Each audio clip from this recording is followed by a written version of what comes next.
The text message lit up my phone at 2:47 a.m. while I was under the hood of a 1967 Mustang in my garage. 23 years of marriage, and Jennifer thought I was stupid enough not to notice her sudden interest in late-night inventory meetings at the accounting firm. Can't wait to feel you inside me again tomorrow night. Rick will be working late as usual. Your devoted lover. Wrong number, my rear end. The message was meant for my wife's phone, sitting right there on my workbench, buzzing with the same notification. I wiped the grease off my hands with a rag that had seen better days, much like my marriage, apparently. The Mustang's engine gleamed under the fluorescent lights of my auto shop, a beauty I'd been restoring for months. Unlike my relationship, this machine could actually be fixed. My name's Rick Patterson, and I run Patterson's Auto Repair on the south side of Cleveland. Built this business from nothing after getting laid off from the steel mill 15 years ago. Jennifer used to be proud of what we accomplished together. Used to be a lot of things. The phone buzzed again. This time, it was definitely meant for her. Delete that last message. What if Rick sees it? You're going to get us caught. Tom. Tom Henderson from Jennifer's office. The guy who came to our barbecues, shook my hand, complimented my burgers. The guy whose BMW I'd fixed for free last month because Jennifer said he was going through a tough time with his divorce. I laughed, but it came out like a bark. The sound echoed off the concrete walls of my shop, bouncing back at me like a slap in the face. 23 years, and this is what I get. A cheating wife and her coworker thinking I'm too stupid to notice. My hands were shaking as I screenshot both messages. Evidence.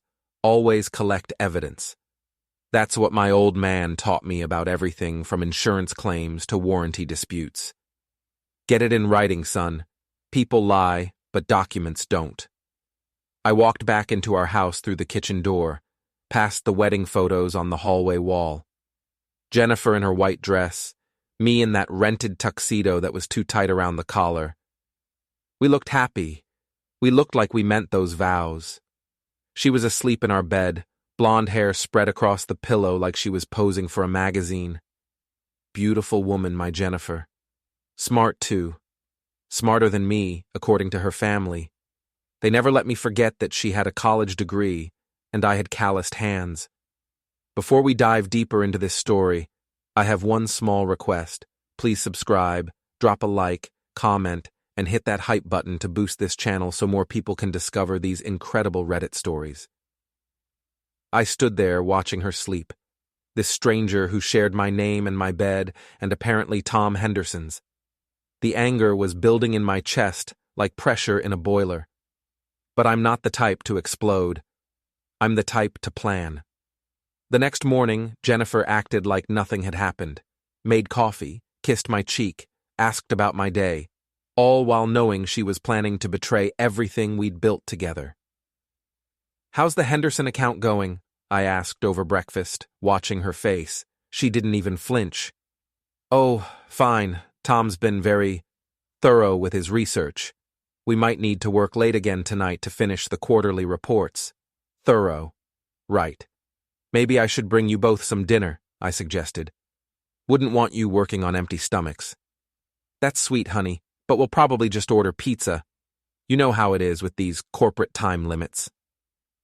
I knew exactly how it was. After Jennifer left for work in her silver Honda Civic, I called my buddy Ray Martinez at the boxing gym where I'd been training for the past year. Ray used to be a private investigator before he opened the gym. He still had connections. Rick, you sound like someone ran over your dog. What's going on? I need a favor, Ray, and I need it to stay between us. You got it. What kind of favor? The kind that involves a cheating wife and her boyfriend thinking they're smarter than the guy who fixes engines for a living. Ray was quiet for a moment.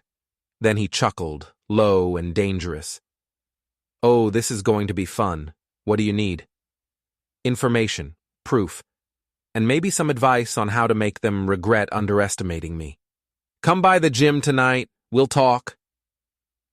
I spent the rest of the day working on the Mustang, but my mind was elsewhere, planning, calculating, Jennifer thought she was so clever, but she'd made one crucial mistake. She'd forgotten that I built my business by paying attention to details.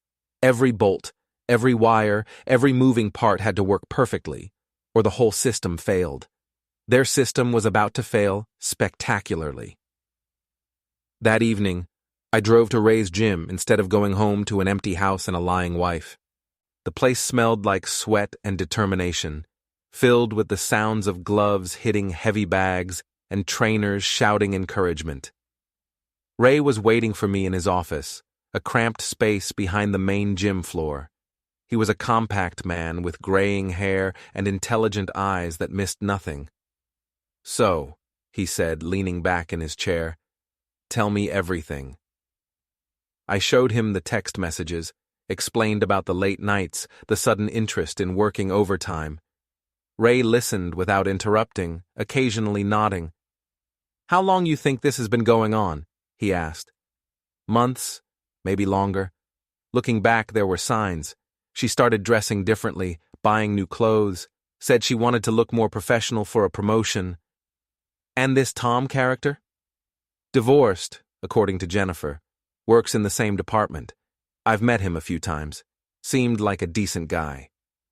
Ray snorted. "They always do. That's how they get away with it. So what's your plan?" "That's what I need your help with. I want proof, real proof. And then I want them to pay for what they've done."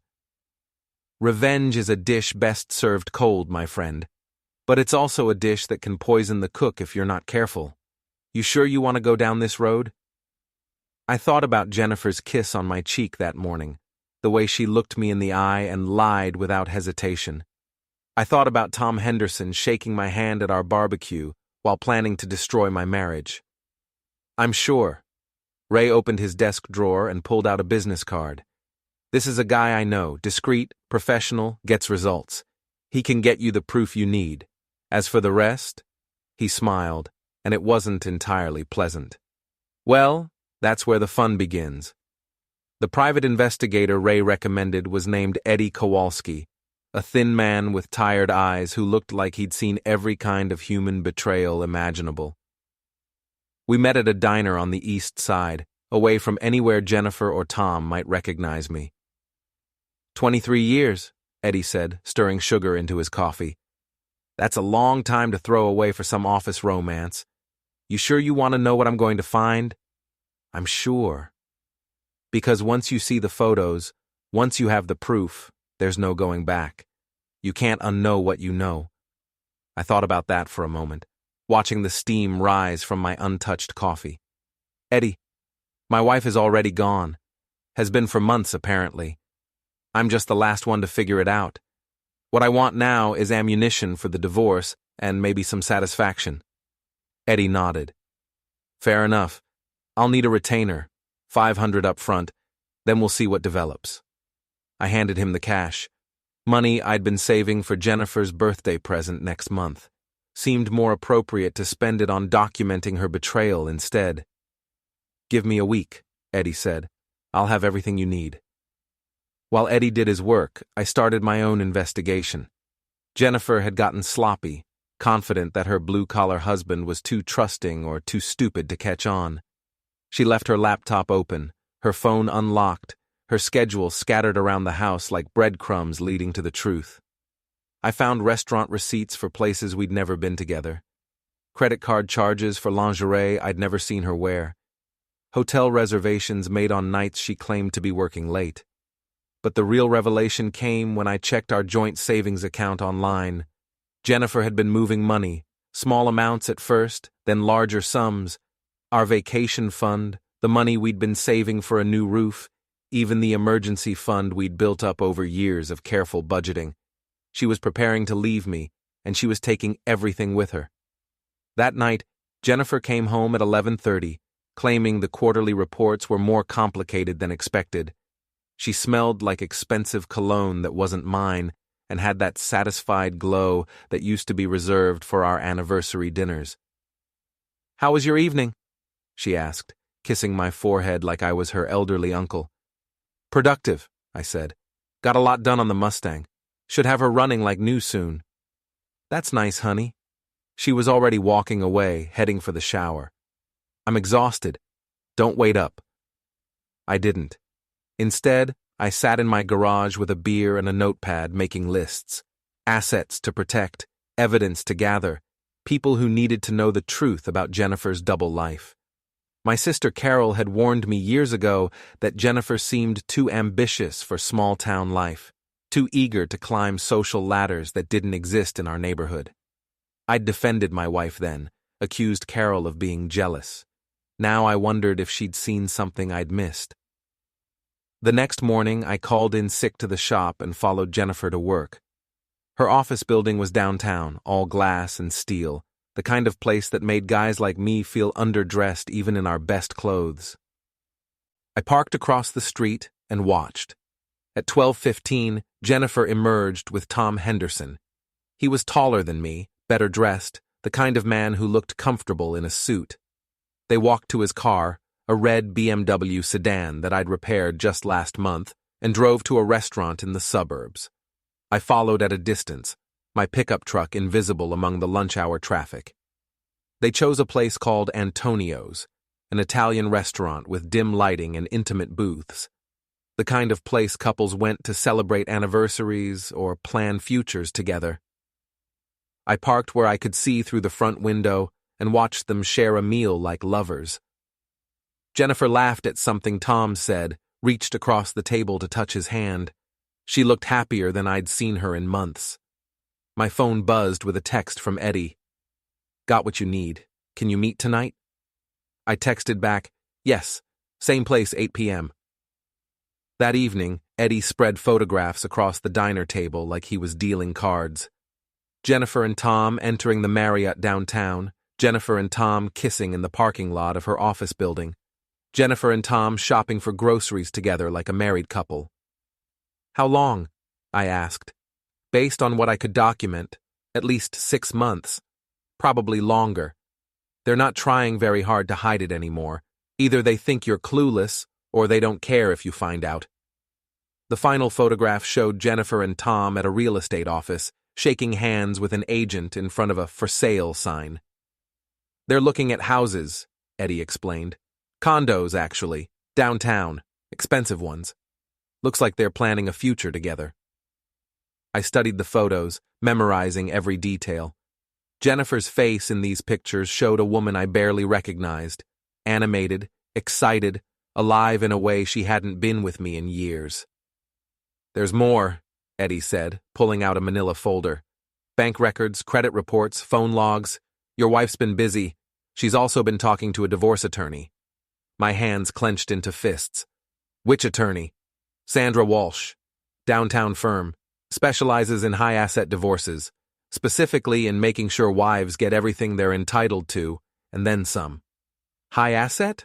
We're not rich people, Eddie." "Your business is worth more than you think, Rick.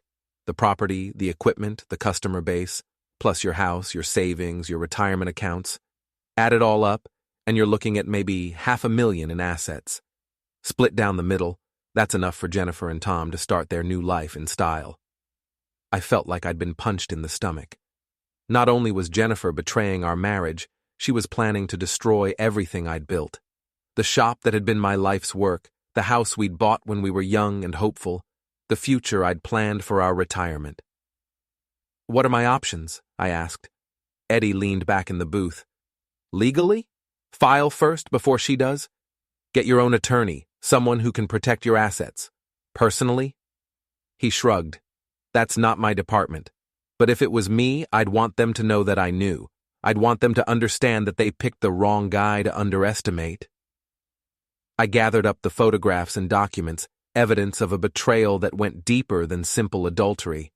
This was calculated, premeditated destruction of everything I'd worked for. "Send me your final bill," I told Eddie.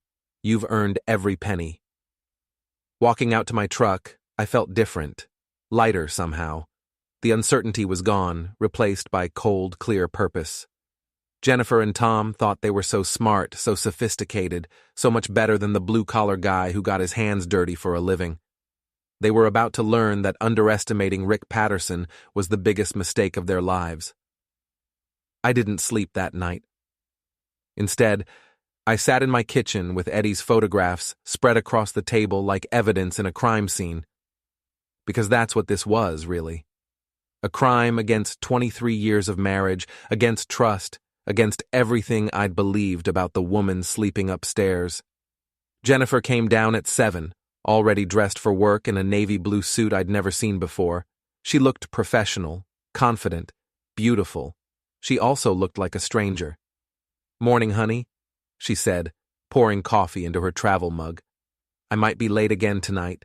We're presenting the quarterly reports to the board tomorrow." I looked up from the newspaper I wasn't really reading. "Jennifer, we need to talk." Something in my tone made her pause. "About what?" I slid one of Eddie's photographs across the table. Jennifer and Tom kissing in the parking lot of Antonio's restaurant, her hand on his chest, his arm around her waist.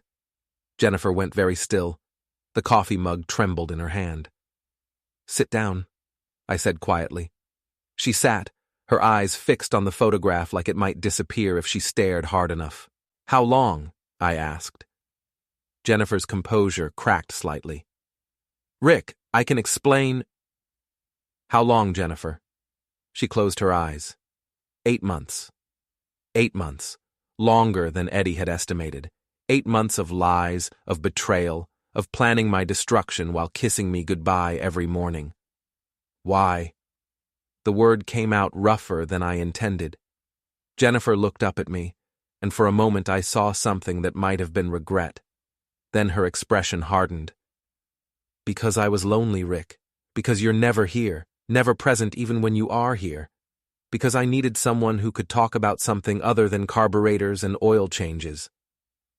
"So you decided to have an affair instead of talking to your husband about it."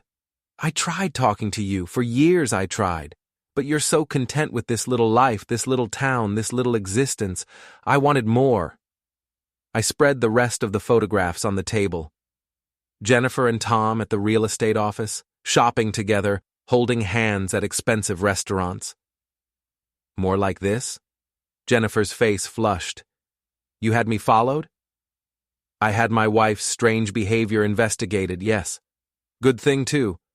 Otherwise, I might not have found out about the money you've been moving around, or the divorce attorney you've been consulting with." Now she looked genuinely shocked. "How did you know about Sandra Walsh? About the condo you and Tom are planning to buy? About the fact that you've been systematically preparing to take everything I've worked for and hand it over to your boyfriend?" I leaned forward, my voice low and controlled. "Jennifer, you made one crucial mistake. You assumed I was too stupid to figure out what you were doing. You forgot that I built a successful business by paying attention to details, by solving problems, by not giving up when things get complicated." Jennifer straightened in her chair, and I saw her shift into the mode she used for difficult clients. Professional, detached, calculating. "Rick, our marriage has been over for years. We both know it. I just had the courage to do something about it." "Courage?" I laughed, but there was no humor in it. "Is that what you call lying to your husband for 8 months while planning to destroy his life? Courage?" "I call it taking control of my future instead of waiting for you to notice that I was disappearing." I gathered up the photographs and documents, sliding them back into Eddie's folder. "Well, congratulations, Jennifer. You've got my attention now." She watched me stand, uncertainty flickering across her face for the first time since I'd shown her the evidence. "What are you going to do?" I looked down at this woman I'd loved for more than half my adult life, this stranger who'd been sharing my bed while planning my destruction. "I'm going to protect myself, and I'm going to make sure that you and Tom understand exactly what you've thrown away." I left her sitting at the kitchen table and drove to my shop. My hands were steady on the steering wheel, my mind clear for the first time in months. The uncertainty was over. The pretending was finished. Now came the interesting part. Ray was waiting for me at the gym when I arrived that afternoon. I'd called him after my confrontation with Jennifer, needing to talk to someone who understood the situation. "How'd she take it?" he asked, leading me to his office. "Like a business negotiation. No tears, no apologies, no remorse. just damage control and strategic planning. Ray nodded grimly. That's how you know the marriage was already over in her mind. She's been preparing for this conversation for months. I slumped into the chair across from his desk. 23 years, Ray. I thought I knew her. You knew who she used to be. People change. Sometimes they change into someone you don't recognize. So what now? Ray opened his desk drawer and pulled out a business card. Now you fight back. This is my attorney, Maria Santos. She's smart, she's tough, and she doesn't lose. Call her today. And then? Ray smiled, and it was the expression of a man who'd been in a lot of fights and won most of them. Then we make sure Jennifer and Tom understand that they picked the wrong guy to underestimate. That evening, I came home to find Jennifer packing. She'd already filled 2 suitcases and was working on a third. Moving in with Tom? I asked. She didn't look up. Temporarily, until we can figure out the details. Details like how much of my business you think you're entitled to? Now she did look up, and her expression was cold. Half of everything, Rick. That's how marriage works. Community property. We'll see about that. She zipped up the suitcase and turned to face me. I don't want this to get ugly. Then you shouldn't have spent 8 months planning to destroy my life.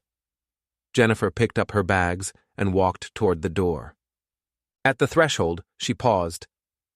I did love you, Rick. Once. I know, I said. That's what makes this unforgivable. After she left, I sat in our empty house and called Maria Santos. Time to find out just how much damage Jennifer could do and what I could do to stop her. The war was just beginning. Maria Santos had an office that looked like a battlefield command center. Law books lined every wall, case files covered every surface, and her desk was organized with military precision.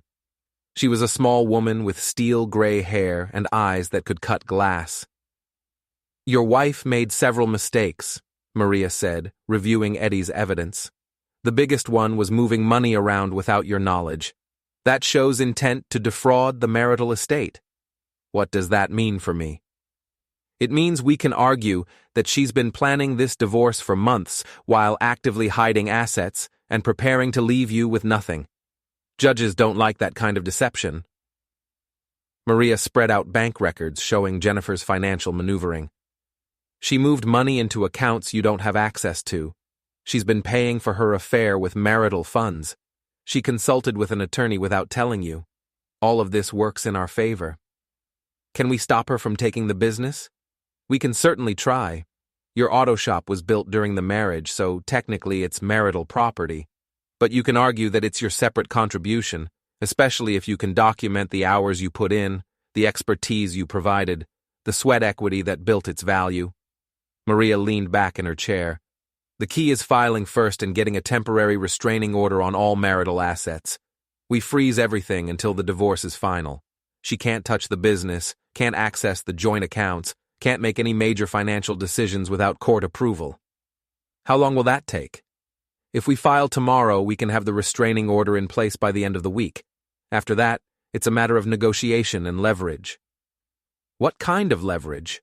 Maria smiled, and it was the expression of a predator, sensing weakness. The kind that comes from having evidence of adultery, financial deception, and a spouse who's been systematically planning to defraud the marital estate. Jennifer might think she holds all the cards, but she's about to discover that her husband isn't as powerless as she assumed. I left Maria's office feeling something I hadn't experienced in months. Hope. Not hope for saving my marriage. That was long gone. Hope for saving everything else Jennifer was trying to take from me. That afternoon, I was working on the Mustang when Tom Henderson walked into my shop. He looked nervous, fidgeting with his car keys and glancing around like he expected an ambush. Rick, we need to talk. I didn't look up from the engine. About what, Tom? About Jennifer. About the situation. What situation would that be? Tom cleared his throat. Look, I know you're upset. I understand, but this doesn't have to get ugly. We're all adults here. I straightened up and looked at him. Tom was sweating despite the cool weather, his expensive suit wrinkled like he'd slept in it. Adults, I repeated. Is that what we're calling it when a man betrays the trust of someone who considered him a friend? Rick, I never meant for it to happen. It just developed. Jennifer and I, we have a connection, something real. Something real? I wiped my hands on a shop rag, taking my time. Tom, let me ask you something. When you were planning this connection with my wife, did you ever think about what it would do to me? Did you ever consider that maybe, just maybe, you were destroying a man's life for your own pleasure? Tom's face flushed. Your marriage was already in trouble, Rick. Jennifer told me. She said you two had been growing apart for years. And you believed her? Just like that? Took the word of a married woman who was willing to cheat on her husband and decided that made it okay? It's not that simple. It's exactly that simple. I stepped closer to Tom, close enough to see the fear in his eyes. You saw something you wanted, and you took it. Didn't matter who got hurt. Didn't matter what promises were broken. You wanted my wife, so you seduced her. You wanted my life, so you helped her plan to take it. Tom backed toward the door. I came here to try to work this out like civilized people. Civilized people don't destroy marriages, Tom. Civilized people don't spend months plotting to steal another man's livelihood. You want to know what civilized looks like? It looks like facing the consequences of your actions. What's that supposed to mean? I smiled, and Tom went pale. It means you and Jennifer made a mistake when you decided I was too stupid or too weak to fight back. It means you're about to discover that sometimes the quiet guy in the corner is quiet because he's thinking, not because he's helpless. Tom practically ran out of my shop. I went back to work on the Mustang, whistling softly. The engine was almost ready. Soon, this beautiful machine would be running perfectly again. Unlike some things, cars could actually be fixed. That evening, Ray stopped by the shop with 2 cups of coffee and a satisfied expression. Heard Tom Henderson paid you a visit today. News travels fast in this town. Faster when the news involves a cheating husband getting scared enough to run out of an auto shop like his pants were on fire. Ray handed me one of the coffees. What did you say to him? Just explain the situation from my perspective. I think he's beginning to understand that this isn't going to be as easy as he thought. Good, because I've got some news that might interest you. Ray pulled out his phone and showed me a photograph. Tom and Jennifer at a downtown restaurant. But they weren't alone. A third person sat at their table, a woman in an expensive suit. Sandra Walsh, Ray explained. Jennifer's divorce attorney. Apparently they're all working together now, planning strategy. I studied the photograph. 3 people sitting around a table, planning the destruction of everything I'd built. They looked confident, pleased with themselves, certain of victory. They think they've got me cornered, I said. Do they? I thought about Maria Santos and her battlefield office, about the evidence Eddie had gathered, about the legal weapons we were preparing to deploy. No, I said. They think they're playing chess, but they don't realize I've been learning the rules while they were busy underestimating me. Ray grinned. This is going to be fun. The next morning, Maria filed our divorce petition, along with a motion for temporary restraining orders on all marital assets. By noon, Jennifer's world had changed dramatically. She called me at the shop, her voice shaking with rage. You froze our accounts? I can't access my own money. It's not your money, Jennifer. It's our money, marital property, and until the divorce is final, neither of us can touch it without court approval. This is ridiculous. I need money to live. You should have thought about that before you started moving funds into secret accounts. The court will decide what you need for living expenses. Rick, this is vindictive. This is cruel. I laughed, genuinely amused. Cruel? Jennifer, You spent 8 months planning to take everything I've worked for and give it to your boyfriend. You call protecting myself cruel? I never wanted to hurt you. Then you shouldn't have tried to destroy me. I hung up and went back to work. The Mustang was almost finished, its engine purring like a satisfied cat. Soon I'd take it for a test drive, see how well all the pieces worked together. Some things were worth the time and effort it took to rebuild them properly. 3 weeks after filing for divorce, I got a call from Maria Santos that changed everything. Rick, you need to get down here immediately. We just received Jennifer's financial disclosure, and there's something you need to see. I found Maria in her office, with documents spread across her desk like evidence of a crime, which, as it turned out, wasn't far from the truth. Your wife has been busier than we thought, Maria said. She didn't just move money around. She's been systematically draining your business accounts for over a year. She showed me bank records I'd never seen before. Jennifer had been forging my signature on business checks, transferring money from the shop's operating account to personal accounts I didn't know existed. How much? I asked. $47,000, maybe more. She's been very careful, taking small amounts regularly so you wouldn't notice the impact on your cash flow. I felt like I'd been hit by a truck. $47,000 was more than I made in profit most years. It was money I'd planned to use for new equipment, for expanding the shop, for our retirement. Can we prove it? Maria smiled grimly. We can prove it, and we can prosecute it. This isn't just adultery anymore, Rick. This is embezzlement. This is fraud. Jennifer could go to prison for this. The implications hit me like a wave. Jennifer hadn't just betrayed our marriage. She'd been systematically stealing from our business to fund her new life with Tom. What are our options? We can file criminal charges. We can demand full restitution plus damages. We can make sure she doesn't see a penny of marital property until she pays back every cent she stole. I thought about Jennifer sitting in a jail cell, about Tom discovering that his new girlfriend was a thief, about the scandal that would destroy both their careers. Do it, I said. File the charges. That afternoon, I was working on a brake job when Ray arrived with a newspaper under his arm and a grin on his face. Have you seen today's paper? He spread the local newspaper on my workbench. The headline read, Local Accountant Charged with Embezzlement. Below it was a photograph of Jennifer being led into the courthouse in handcuffs. They arrested her at work, Ray explained, right in front of all her colleagues. Tom was there too, apparently. Word is he tried to post her bail but didn't have enough money. I read the article twice. It detailed the charges against Jennifer, the amount she'd allegedly stolen, the potential prison sentence she faced. It also mentioned that she worked for Henderson and Associates, the accounting firm where Tom was employed. This is going to destroy both their careers, I said. That's the idea, isn't it?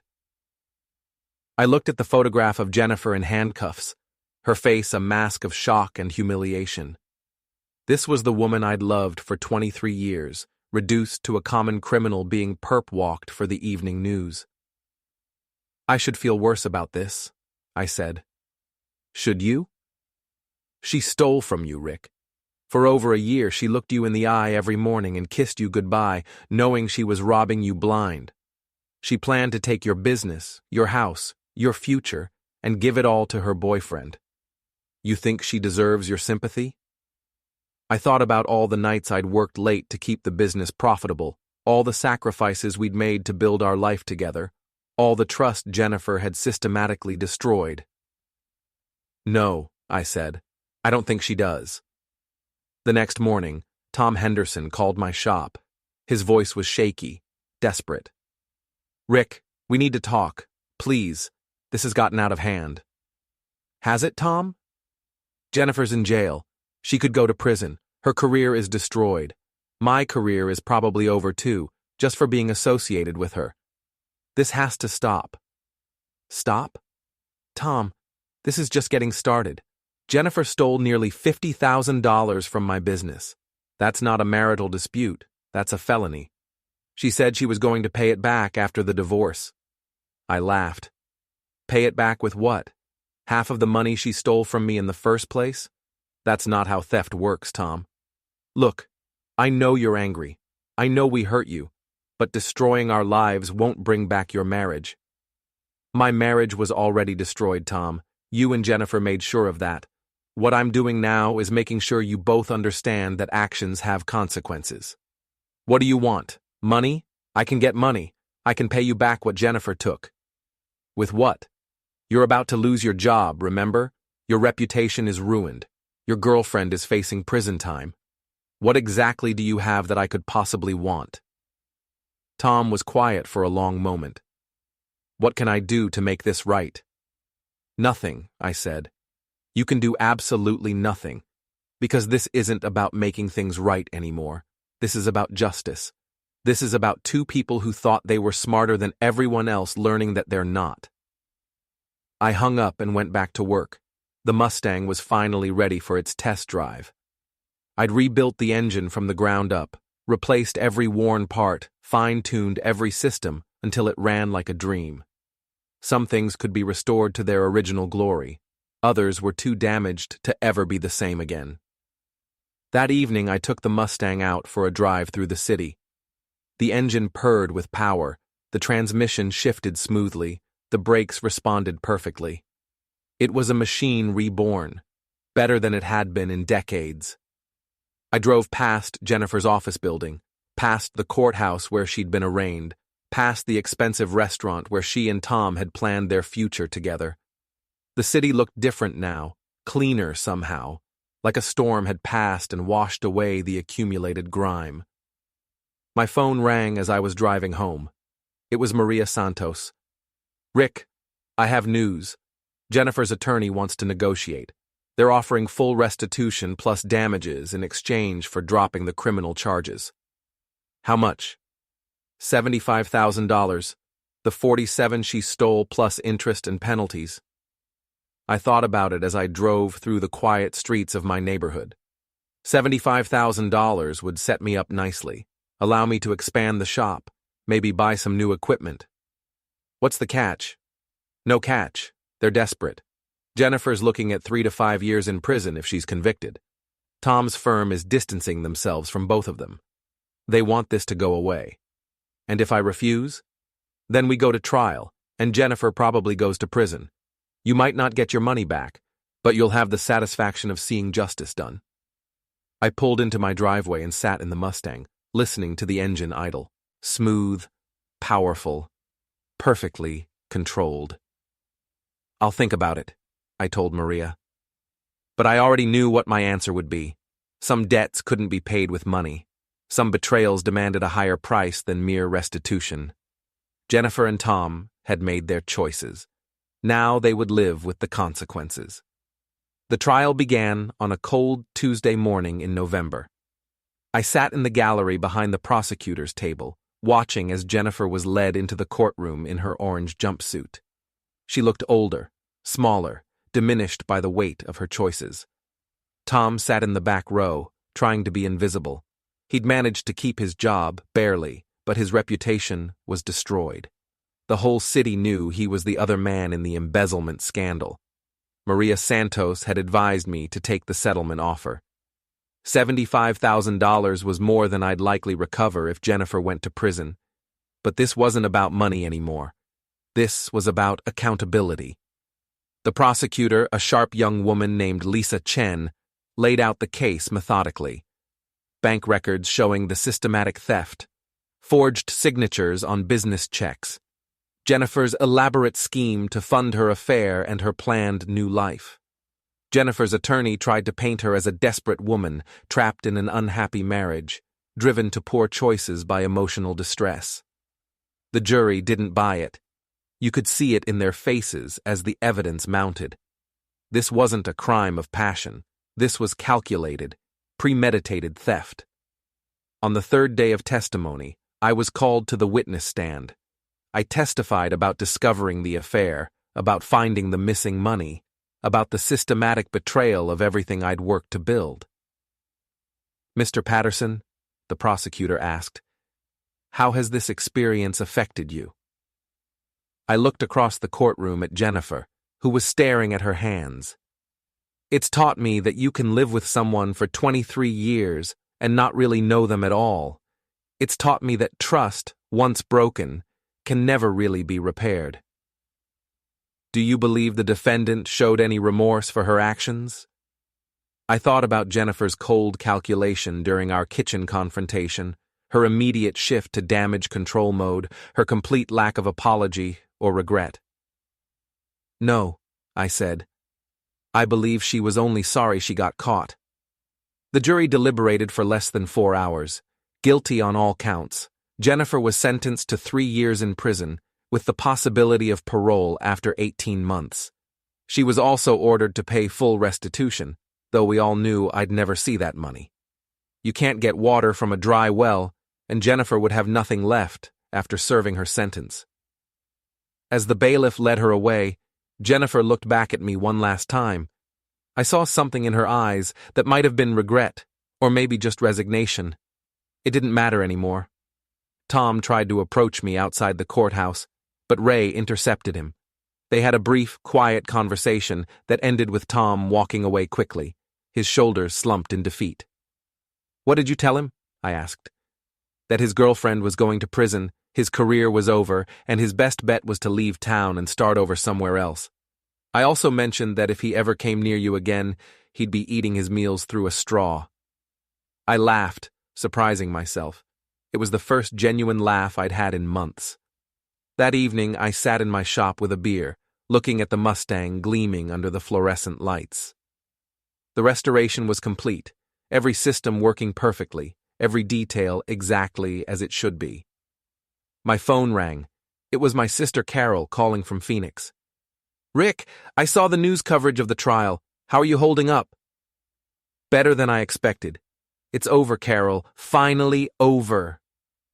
"What are you going to do now?" I looked around my shop, at the tools I'd accumulated over 15 years of building this business, at the customer cars waiting for repair, at the life I'd built with my own hands. I'm going to keep doing what I've always done. Fix things that are broken, build something worthwhile, take care of the people who trust me with their problems. And Jennifer? I thought about my wife of 23 years, sitting in a prison cell, her life destroyed by her own choices.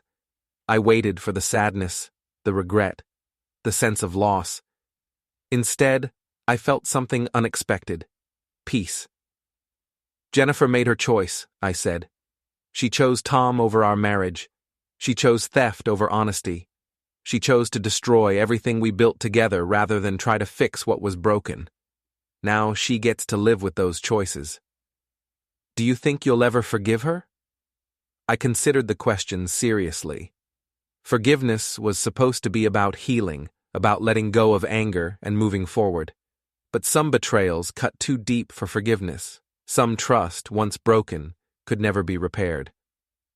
"I don't know," I said honestly. "Maybe someday. But not today." After I hung up, I walked over to the Mustang and ran my hand along its perfect paint job. This car had been a wreck when I started working on it. Rusted, broken, abandoned by someone who didn't see its potential. Now it was beautiful again, powerful, worth more than when it was new. Some things could be restored, others had to be rebuilt from the ground up, and some things were too damaged to ever be worth saving. I turned off the shop lights and locked up for the night. Tomorrow, there would be more cars to fix, more problems to solve, more trust to earn from customers who brought me their broken machines and expected miracles.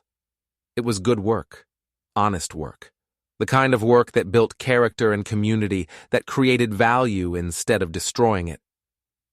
Jennifer and Tom had thought they were so much smarter than the blue-collar guy who got his hands dirty for a living. They'd learned otherwise. Sometimes the quiet guy in the corner isn't quiet because he's weak. Sometimes he's quiet because he's thinking, planning, preparing.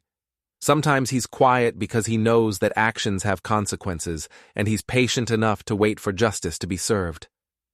I drove the Mustang home through the empty streets, its engine purring with perfectly controlled power. The city looked peaceful in the darkness, full of people sleeping soundly in their beds, trusting that tomorrow would bring new opportunities, new chances to build something worthwhile. For some of them, it would. For others, like Jennifer and Tom, tomorrow would bring only the consequences of choices they'd made when they thought no one was watching. But that was their problem now, not mine. I had a business to run, a life to rebuild, a future to create from the ashes of everything I'd lost. And I had the satisfaction of knowing that sometimes, just sometimes, the good guys actually win. Good,